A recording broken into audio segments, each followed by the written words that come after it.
Welcome to Velvet Murmurs, where every whisper hides a secret. I'm so glad you've joined us for today's mystery. Before we begin, tell us in the comments where you're tuning in from.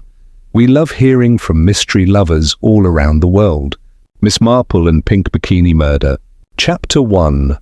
A Body by the Shore. It was the sort of morning that promised nothing but calm.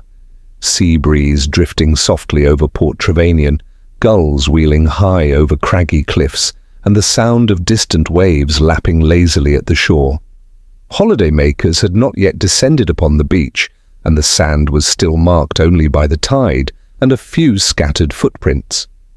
Miss Marple, wrapped in her pale grey shawl, stood near the edge of the promenade, gazing out to sea with a peaceful smile. She had arrived in Port Trevanion just the evening before, invited by her old school friend, Lady Horbury, whose summer cottage overlooked the bay. To most, this sleepy seaside village might have seemed an odd destination for a woman of Miss Marple's years, but she had always found the sea air invigorating, and people, no matter the location, tended to behave the same everywhere. That morning, however, the peace shattered like a porcelain plate dropped on flagstone. It began with a scream, a sharp, startled, broken thing, torn from the throat of a boy who had been combing the beach for sea glass. Miss Marple turned toward the sound instinctively, though her steps were unhurried. People were beginning to gather near the dunes at the far end of the beach, near where the rocks formed a natural cove. The local constable, young and red-faced, had already pushed his way through the crowd, blowing his whistle, though there was no one to stop. Lady Horbury appeared beside Miss Marple, breathless and appalled. "I say, Jane, I think something awful's happened. The boy, George Timmins, I think his name is, he's seen something." "Someone?"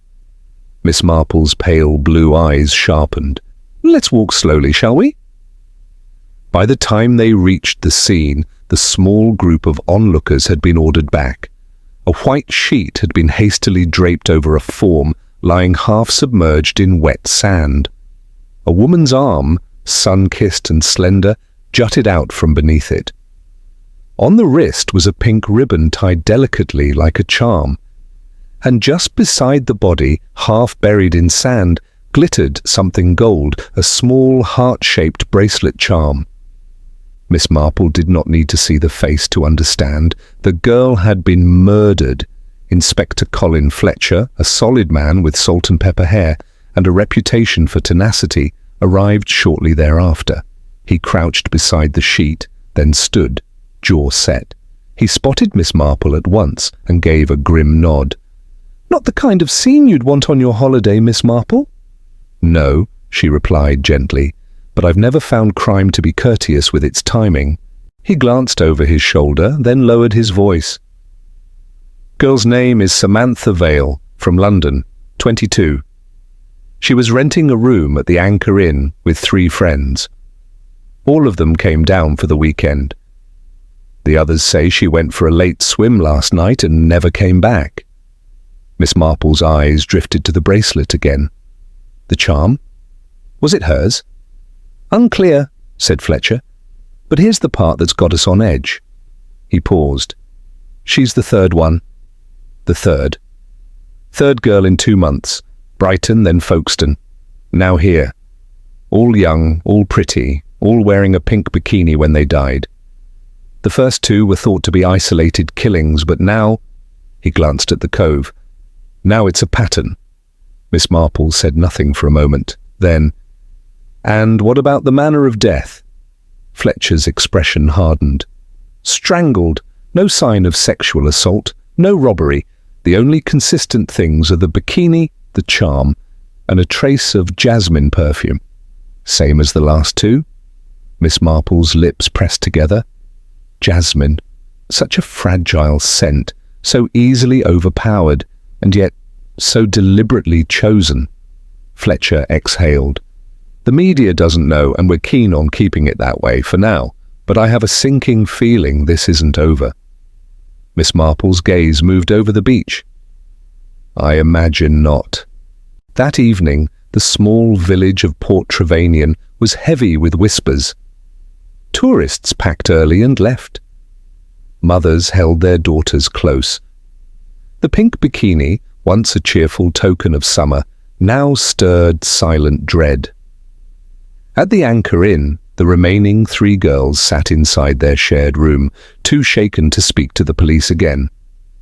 One of them, a sharp-eyed brunette named Rachel Linley, had been the last to see Samantha alive. She said she needed a walk, Rachel told the inspector earlier, took her towel and said she wanted to look at the stars. She was always like that, free-spirited. Miss Marple had quietly asked if Samantha was wearing perfume. Rachel blinked. She always wore this stuff, jasmine something. Smelled like a meadow, honestly. A bit old-fashioned for her, but I think her gran gave it to her. Later that night, Miss Marple sat near the fire at Lady Horbury's cottage. Rain had begun to fall lightly on the windows, and the sea, now hidden by fog, roared like some distant beast. "I never like patterns in death," Miss Marple murmured aloud. "Patterns mean purpose." Lady Horbury looked up from her knitting.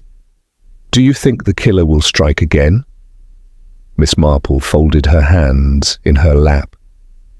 "If he's come this far, I think he's already chosen his next girl." Chapter 2. The Girl with the Camera.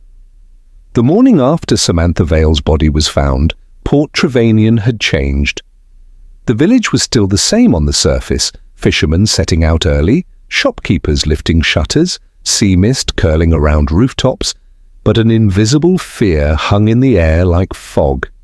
People spoke in whispers, mothers avoided the beach, young women no longer walked alone. Miss Marple, dressed in her dove grey coat and sensible shoes, stepped out early and made her way to the bakery. The queue was shorter than usual. She bought a small loaf and 2 lemon buns, then turned slowly toward the police station, a narrow brick building near the churchyard. Outside, she spotted Inspector Fletcher smoking a cigarette and looking tired. "You've had no sleep, I imagine," she said kindly. He gave her a faint smile. "You imagine, right?" "Anything new?" she asked, her voice low. He nodded toward the door. "Come inside." The station was warm but cramped, filled with the smell of paper, ink, and something slightly damp. Fletcher poured tea into mismatched cups. "We spoke to the girls' friends again. They're still in shock. One of them, the quiet one, Emily, said she saw a man following them the night before, but she's not sure. Might have been someone from the pub." Miss Marple sipped her tea. "And this man wasn't seen again?" "No," Fletcher said. "But we did get something else." The girls took photos that evening. One of them, Rachel, had a small camera. She gave us the roll. He handed Miss Marple a contact sheet, small printed thumbnails from the photos. There were blurry shots of the beach, the fireworks, a group selfie, and then a photo near the water. Miss Marple leaned closer.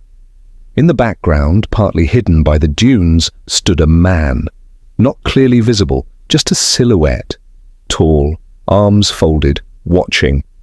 "She didn't remember him being there?" Miss Marple asked. "She says no, but it gave me a chill." Miss Marple nodded slowly. "A predator watches before he strikes." Back in the village, life tried to continue. At the Anchor Inn, Miss Marple asked to speak with Emily, the quietest of the 3 friends. Emily was pale, her eyes red from crying. "I just can't believe she's gone," she whispered. "Tell me about that night," Miss Marple said gently. Emily looked at her. She was happy, laughing.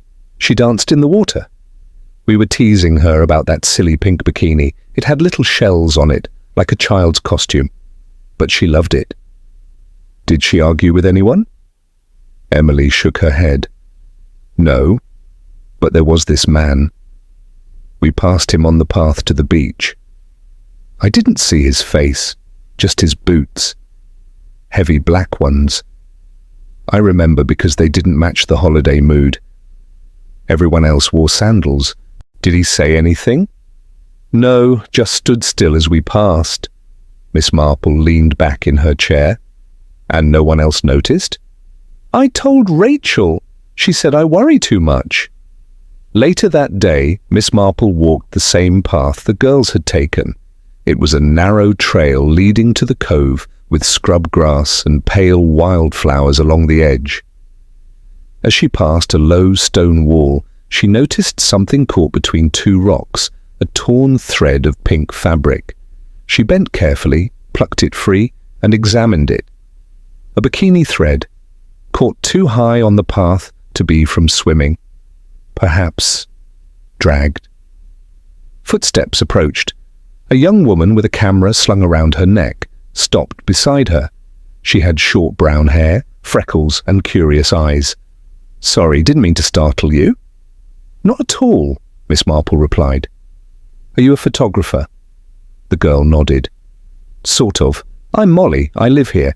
I take photos of the beach, post them online. Not much else to do. Miss Marple's eyes sparkled. Did you happen to take any yesterday evening?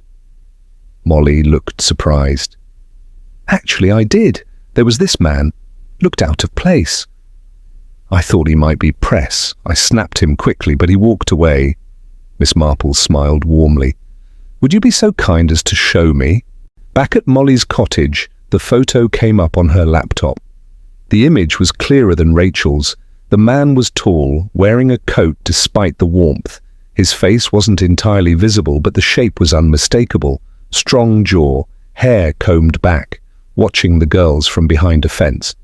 Miss Marple leaned forward. May I make a copy of this? Of course. She emailed it to Inspector Fletcher. As Miss Marple left, she paused on the porch. Molly, she said, be careful walking alone. I have a feeling this man isn't finished. That evening, Miss Marple returned to Lady Horbury's. Rain had started again, tapping against the windows like fingers on glass. The charm bracelet was on Miss Marple's mind. Samantha's was missing a charm. The charm found on the sand didn't match any in her possession, which meant it was left on purpose, like a calling card. She looked out at the darkening sky. Somewhere in the village, the killer was watching. Again. Chapter 3. The Charm Collector. By midday, Inspector Fletcher stood at the edge of the morgue table, staring at Samantha Vale's belongings laid out in a tidy row. A towel, a pair of flip-flops, a cracked phone, a bottle of jasmine-scented body spray, and a delicate bracelet, missing its last charm. He rubbed his forehead. 3 girls, 3 bodies, and now 3 charms. Miss Marple, standing quietly nearby, looked up. You're certain the charm found near Samantha isn't from her own bracelet? We had it checked, Fletcher said. It's not the same metal, slightly older, the style's different too, more intricate. A silver daisy charm, polished and clean. Miss Marple's fingers toyed with the edge of her handkerchief.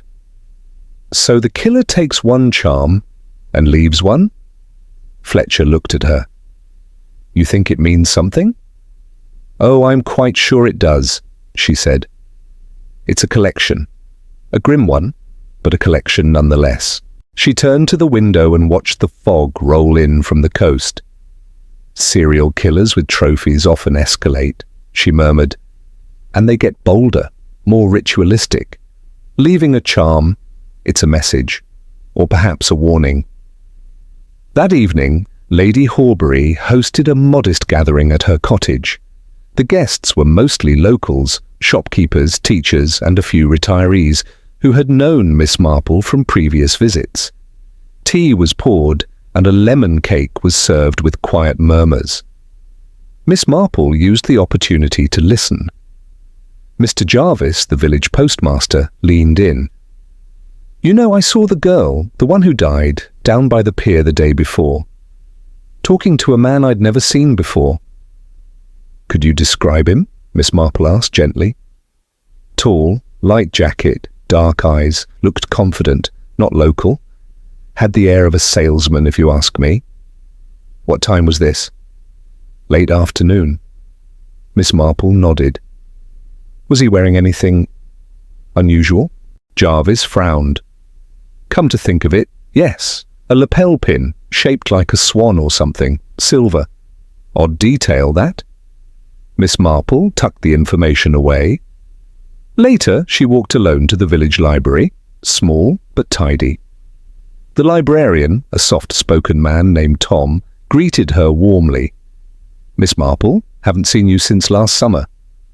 Tom, she said with a smile, I'm afraid I'm not here for novels today. She took a seat at one of the microfilm machines and began going through old newspaper clippings. 2 hours passed before she found what she needed.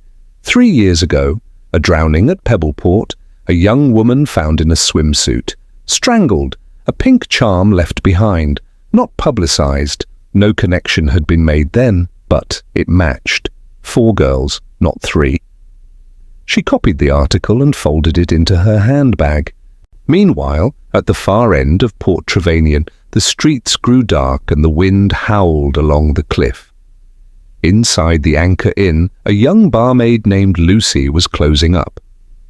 She was 20, cheerful, and always wore cheap plastic sunglasses, even on rainy days. Her voice echoed softly as she sang to herself while stacking chairs. A shadow passed the window. Lucy paused. Hello? No answer. She laughed nervously. Probably just old Mr. Kettle and his dog. She turned back to her work. Outside, by the rear wall, a figure waited, still, calm, hidden in the dark. He watched her. In his coat pocket he fingered something small and cold, a tiny silver bell charm. The next morning, Miss Marple walked with Inspector Fletcher through the coastal path again. They reviewed Molly's photo, now printed large. The man's lapel pin was visible, though faint. It is a swan, Miss Marple confirmed. I've seen one before. It belongs to a certain yacht club in Windermere Bay, rather exclusive. You think he's connected to them? I think it's where he started. Fletcher looked at her with growing respect. You think this is someone from her past? Not just hers, all the girls. Miss Marple drew out her folded clipping. Each victim has something subtle in common, not just their bikinis. They were all in coastal towns near marinas. Each victim had either stayed at a seaside inn, worked at one, or dated someone in sailing circles. A yacht club killer? Miss Marple shook her head. A man who lives in a world just outside our view, wealthy enough to move unnoticed, charming enough to gain trust, and clever enough to leave behind something so delicate no one thought to question it. Fletcher was silent. Then his phone buzzed. He answered, listened, and stiffened. He hung up and looked at Miss Marple grimly. That was from the Anchor Inn. Lucy, the barmaid. She didn't come home last night. Miss Marple's expression darkened. He's moved fast. Chapter 4. A warning in the wind. The storm had rolled in during the early hours, wind howling down the coast, rain pelting the windows like thrown pebbles. It was the sort of grey, angry weather that seemed to match the mood in Port Trevanion. Inside the police station, Inspector Fletcher was already soaked through, his coat dripping, boots leaving muddy trails across the linoleum. Miss Marple stood near the desk, dry and composed, her hands gently folded around her umbrella handle. They found something, Fletcher said without looking up. 1/2 mile past the cove, a shoe, pink, size 5. Miss Marple's breath caught, soft but audible. Lucy? Fletcher nodded once, slowly. We haven't found her yet, just the shoe, but her sister confirmed it belonged to her. A heavy silence settled. Miss Marple looked toward the rain-smeared window. The killer hadn't just returned. He was accelerating, growing bolder. The beach was no longer his only stage. She was seen with a camera the night Samantha died, Miss Marple said thoughtfully. I wonder if she saw something she didn't realize was important. Fletcher rubbed his temple. If he thinks she saw him? Miss Marple didn't answer. She didn't need to. That same morning, at the far edge of the dunes, 2 constables stood by a shallow marsh. A low tide had revealed something tangled among reeds, a bright pink towel stained and torn. Nearby, a charm sparkled faintly in the wet grass. Fletcher knelt to pick it up. A shell? Miss Marple stared at it, her voice quiet. "Deliberate." He turned to her. "Another message?" She nodded. He doesn't just want to kill, he wants to speak, to be seen, but not fully, not yet. The constables searched further. At last, a voice called out from across the marsh, "Sir, over here!" Lucy wasn't dead. She had been found near an old boathouse, unconscious, with bruises along her arms and a faint red mark on her neck. Her clothes were soaked, her fingers blue from cold. But she was alive. At the hospital, Miss Marple sat at her bedside as Lucy slowly blinked her eyes open. "You're safe now, my dear," she said gently. Lucy winced. "It was dark. I couldn't see his face." "That's quite all right. You don't need to remember everything right now." Lucy's breathing grew shallow. He said something." "What did he say?" He whispered, "You weren't meant to be next, and then... but now you are." Miss Marple and Fletcher exchanged a look. Back at Lady Horbury's cottage that afternoon, Miss Marple sat quietly with a stack of old papers, a pot of tea untouched beside her. Lady Horbury watched her from the armchair. "You've gone very still, Jane." "It's when things begin to take shape," Miss Marple murmured. He didn't mean to hurt Lucy. She wasn't part of the pattern, but she interrupted something, or someone. "You mean another girl?" Miss Marple nodded. Lucy saw something, or someone, maybe not even the killer, but someone connected, and that disrupted his plan. She paused, fingers resting on a list she had written by hand. 4 victims, all in pink bikinis, all by the water, all around the same age. And now, Lucy, who had been dressed, not in a bikini, but in a rose-colored jumper. Still pink, almost like a... mistake. Or maybe, Miss Marple whispered, he meant someone else entirely. That evening, Inspector Fletcher stood at the public board in the village hall. Locals had pinned up notes about sightings, photos from the festival, and scraps of possible leads. Fletcher added Molly's photo of the man with the swan pinned to the board, underlining it in red. Miss Marple joined him there. He turned to her. "We sent the photo to Winmere Bay Yacht Club. No one recognized him, but we found a connection." "Yes?" 4 years ago, a drowning, a girl named Clara Wills, found off the coast near the club. Ruling, accidental, but she was wearing a pink swimsuit. And guess what her boyfriend at the time gave her? Miss Marple didn't answer. A charm bracelet. Fletcher took a breath. The boyfriend vanished after her death, moved abroad, no record after that. "Until now," Miss Marple murmured. Fletcher nodded slowly. "We've got his name, Thomas Heller." Miss Marple's eyes darkened. "Then we must act quickly. If the next victim is already chosen, we won't wait." Meanwhile, back at the Anchor Inn, Rachel, Samantha's best friend, stood in the hallway waiting for her room key. The landlord, Mr. Cobb, handed it over. "Everything all right, miss?" Rachel gave a faint smile. "Just tired." As she turned toward the stairs, she bumped into a man, tall with pale skin and dark eyes. He wore a grey overcoat, and on the lapel, a swan-shaped pin. "Oh, sorry," she said. He smiled. "Not at all." As she passed, he turned slowly and watched her disappear up the stairs. His fingers curled slightly. In his pocket was a tiny gold music note charm. Chapter 5. The Face in the Frame. It was just after dawn when Miss Marple stepped onto the dew-soaked veranda of Lady Horbury's cottage. The air was damp and still, the kind of quiet that often precedes bad news.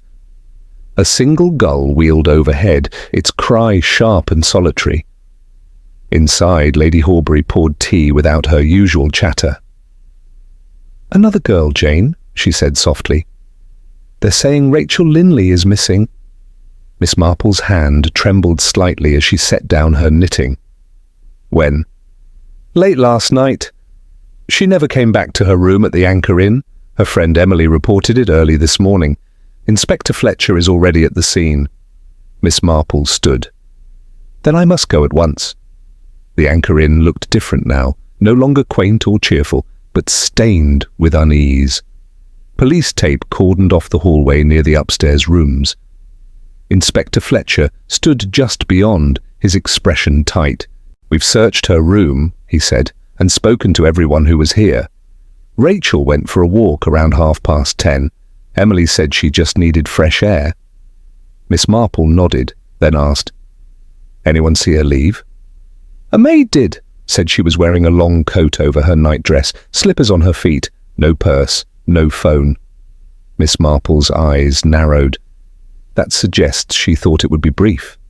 Fletcher added, "The maid also said Rachel looked odd, as if in a trance. Drugged. Could be, or terrified." Miss Marple entered the room quietly. Rachel's things were scattered: a hairbrush, open suitcase, a bottle of cheap perfume, and a framed photo of her and Samantha, arms linked, laughing on the beach. Her pink bikini visible, a wave of cold moved through Miss Marple. "It's personal now," she murmured. "This isn't just about a pattern, it's about Rachel." Fletcher frowned. "What do you mean? She's the only one connected so deeply to a previous victim. Samantha. And Samantha may have seen someone, before she died. Rachel may have remembered it." She turned to him. "Do you still have the photo of the man at the beach?" "Yes." "Enlarge it. I want to see his surroundings." Later that day, in the station's back room, they projected Molly's photo onto the wall. Fletcher squinted. "You're looking at the figure?" "No," Miss Marple said. "Look behind him." In the shadows behind the man, barely visible, was a structure, wooden, with a small sign. A private hut. Miss Marple leaned forward. "That's not a public part of the beach. That's further down. Private land. Belongs to the old sailing school." Fletcher made a call. 10 minutes later, they had the location. They found the hut unlocked, hidden between a cluster of overgrown bushes and a weather-beaten wooden fence. The lock had been broken, and the door creaked as Fletcher pushed it open.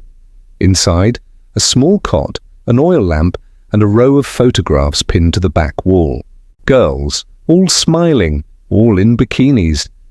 Miss Marple approached, her heart heavy. She reached for one photograph, Rachel, taken the day before Samantha died, and next to it, a new one, blurry, taken at night. Rachel again, walking along the pier.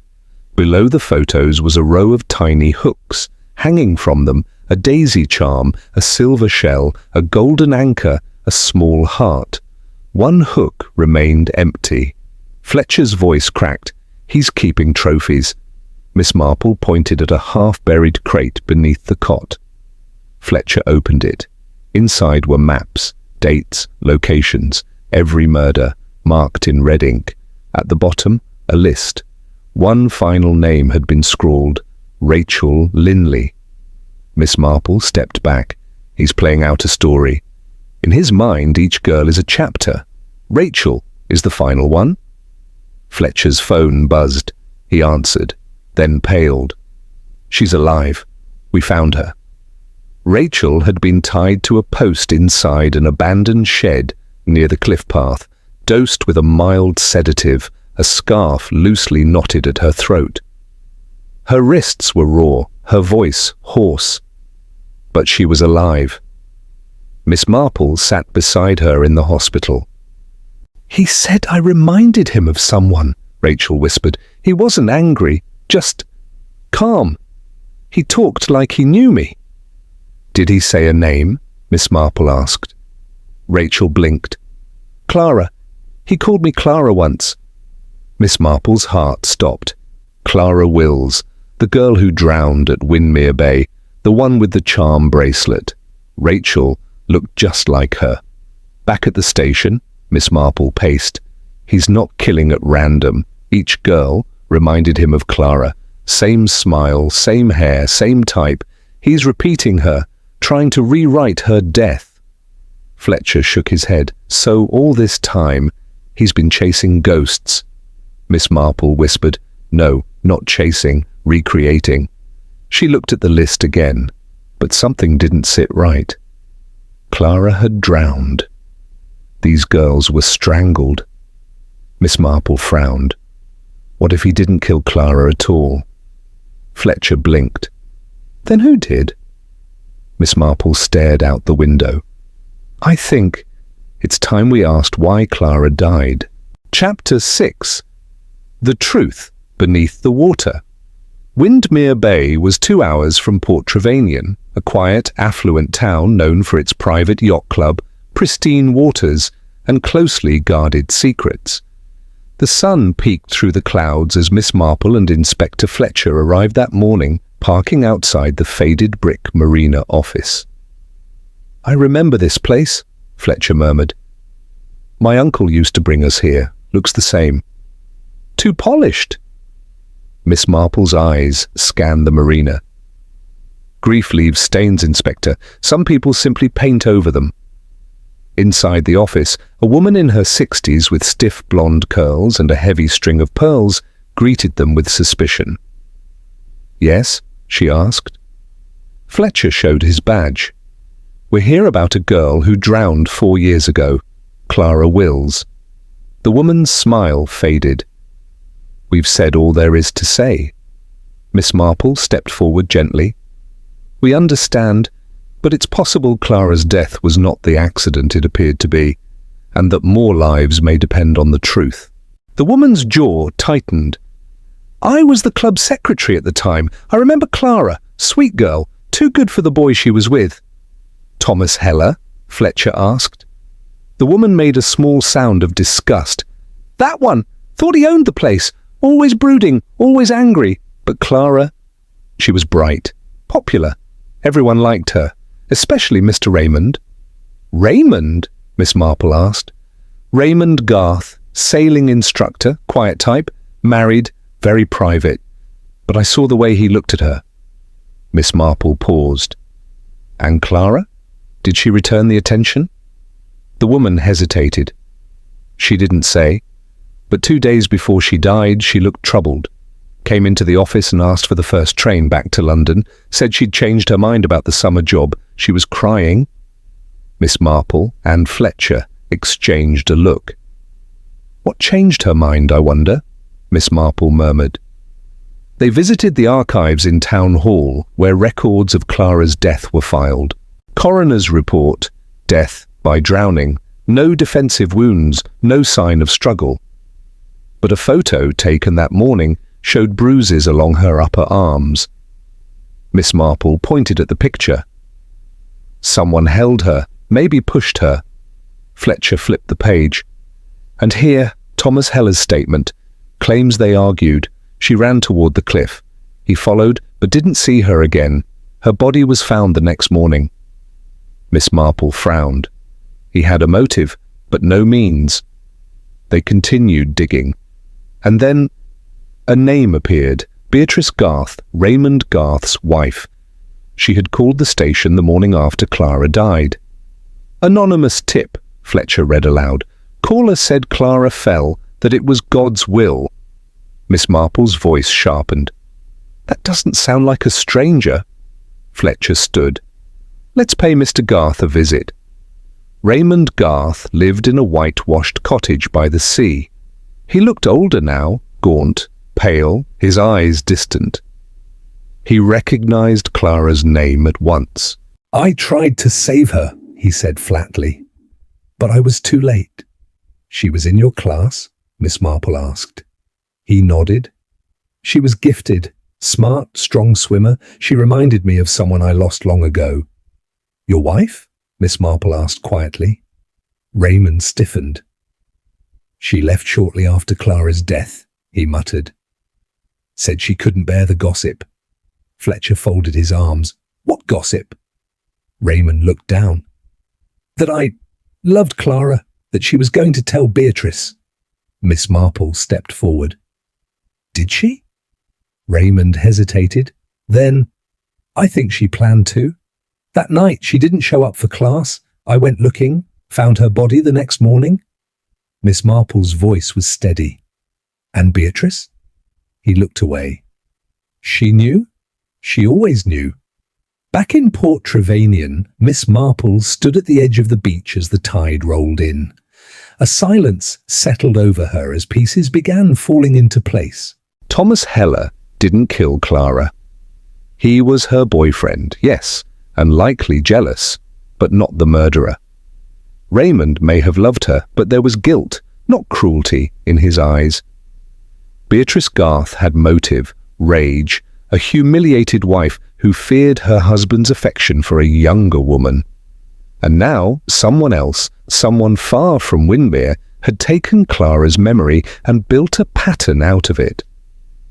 Miss Marple turned to Fletcher, who had returned with the final report. Guess what we found, he said. Thomas Heller was never legally declared dead. He left the country under a new name, passport issued to James Teller. He handed her a file, a recent photo. The man was older, clean-shaven, with slick dark hair and calm eyes. Miss Marple stared at it. I've seen this face, she whispered. At the Anchor Inn. Fletcher went still. You're sure? He bumped into Rachel 2 nights ago, wore a grey coat and a swan pin. Fletcher clenched his fists. We've got him. Miss Marple shook her head. No, not yet. He's not done. She turned back to the sea, eyes fixed on the horizon.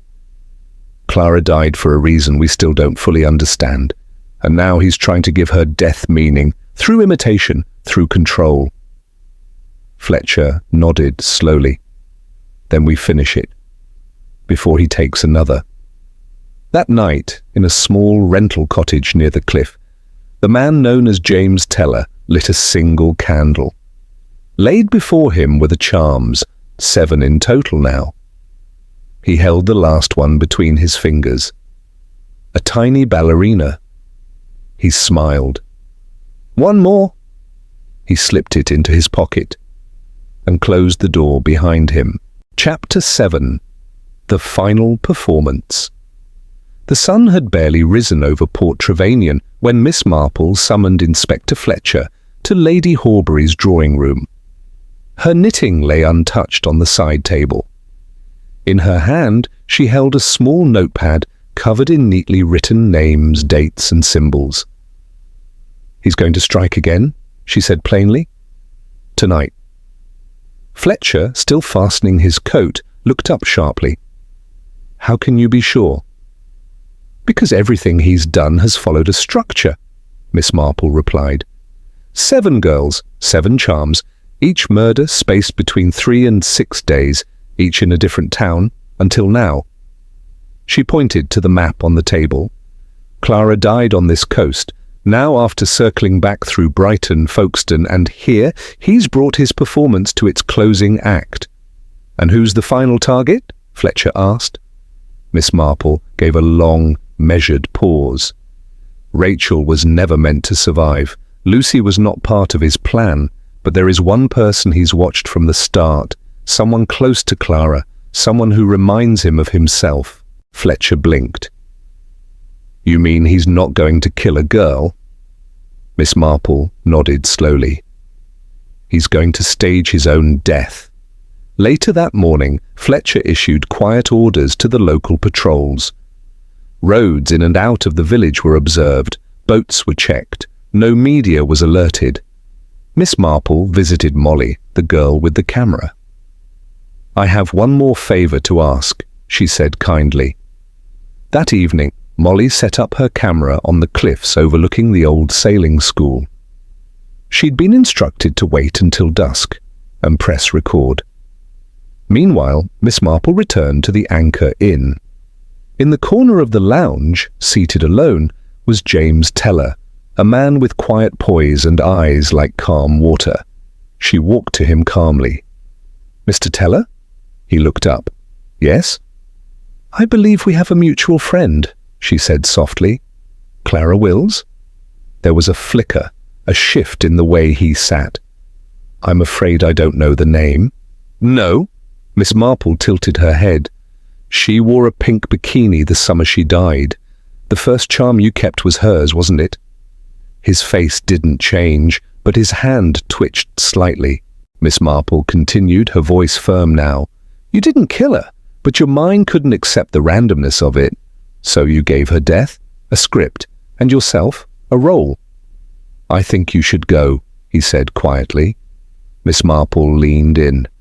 "You wanted to be her lover, her avenger, and now her final victim." He stood abruptly, his eyes cold. "You've got it all wrong." Fletcher stepped into view from the side of the fireplace. "No, Mr. Teller, I think we've got it exactly right." James's eyes darted around. But there were two constables blocking the exit. Miss Marple calmly added, "And while you've been waiting to make your dramatic exit, we've been recording the place you prepared it." She handed him a printed still from Molly's video, a shot of him dragging a dummy to the cliff's edge, dressed in a pink bikini, weighted with rocks. James stared at it for a long time, then smiled. "So you watched my rehearsal?" Later that night, as he was escorted into custody, James Teller, once Thomas Heller, spoke quietly to Miss Marple through the bars of the police van. "I didn't kill Clara, but I loved her, and no one believed me. Not the police, not her family, not even her." He looked up at the stars. "So I became the story instead." Miss Marple didn't flinch. "You murdered 7 women to make a point. There's no poetry in that. Only pain." He laughed bitterly. "You're wrong. It was beautiful. Until you ruined the ending." She stepped back, her voice cool. "No, I simply reminded the audience that the villain is never the writer." The next morning, the beach was quiet once more. Rachel, bruised but recovering, stood beside Miss Marple as the tide came in. The sea foam curled around their feet like lace. "Do you think he'd have really done it?" she asked. "Staged his own death?" Miss Marple nodded. "Yes. He had everything in place. He would have left the final charm beside the rocks and vanished, let the world believe he had died with his final victim." Rachel shivered. "Why the charms?" she asked. "Why something so small?" Miss Marple smiled faintly. "Because monsters rarely scream, they whisper. They leave clues like breadcrumbs, not for others, but for themselves, to feel powerful." Rachel looked down. "He made me feel small." Miss Marple gently touched her arm. "But he made a mistake."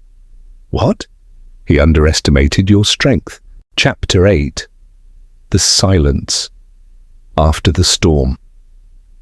The morning after James Teller's arrest, Port Trevanion woke under a calm sky. The wind had stilled, the waves rolled in softly. For the first time in weeks, the village felt safe. Miss Marple sat in Lady Horbury's drawing room, a pot of tea between them. Outside, sunlight danced across the garden, as if nature itself had exhaled. "He's confessed, I suppose?" Lady Horbury asked, pouring tea into delicate china cups. "Yes," Miss Marple replied softly. "To all 7 murders." "Did he say why?" Miss Marple paused. It was never truly about Clara. It was about being seen, being significant. He loved her, yes, but more than that, he hated being invisible. After her death, he was blamed, shunned, discarded. No one believed him. So he gave himself a new role, the one who rewrote the story, the director, the performer, the poet of his own tragedy. Lady Horbury sighed. "And all those poor girls paid the price." Miss Marple looked down at her hands. He chose girls who looked like Clara. Same smile, same freedom. He picked places that mimicked her world. Beaches, bikinis, bracelets. every detail carefully chosen. But the most chilling part is he never saw them as real people, only as echoes. She reached into her handbag and pulled out a small slip of paper. I found this in his hut. It was a poem written in neat block letters. She danced where the tide met stone, a silver laugh, a breath, alone. 7 voices sing her name, but none shall ever sound the same. Lady Horbury set her teacup down with a trembling hand. Madness, she whispered. No, Miss Marple said, not madness, just a mind that refused to accept powerlessness. At the police station, Inspector Fletcher wrapped the final report with a heavy sigh. We found his original passport under the floorboards of the cottage. He never planned to die, not really. After staging the final scene, he was going to vanish into Europe. New name, new city, but that little photo Molly took undid him. He looked at Miss Marple with respect. You saw him clearer than any of us did. Miss Marple gave a faint smile. It's not difficult. Men like him always leave patterns. They mistake obsession for poetry, but it's always ego at the center. Fletcher nodded. He'll never see daylight again. And the girls? Miss Marple asked. We've informed the families. They'll finally have the truth. 3 days later, a small memorial service was held on the cliff top. The names of all 7 victims were read aloud. Flowers were scattered into the sea. Rachel stood beside Lucy, holding her hand. Molly captured the moment on camera, but this time with no shadows in the background. Just peace. Miss Marple, wearing her lavender hat, stood slightly apart. She didn't need to be at the center. She never did. She watched the waves, the quiet swells that had once borne so much grief, now reclaiming the silence. A gull flew low, dipping its wings. The sea, at last, had stopped whispering. Epilogue. 1 year later, a small article appeared in the Whitcomb Herald. Port Trevanion marks 1 year since pink bikini murders. Locals gathered on the beach to unveil a memorial bench bearing the names of the victims. It was a quiet ceremony, attended by villagers, families, and one distinguished elderly woman known only as the guest who saw what others missed. The bench inscription reads, "They danced, they lived, they shone, never forgotten." And just below, engraved in the wood, "Justice is not loud, it is patient."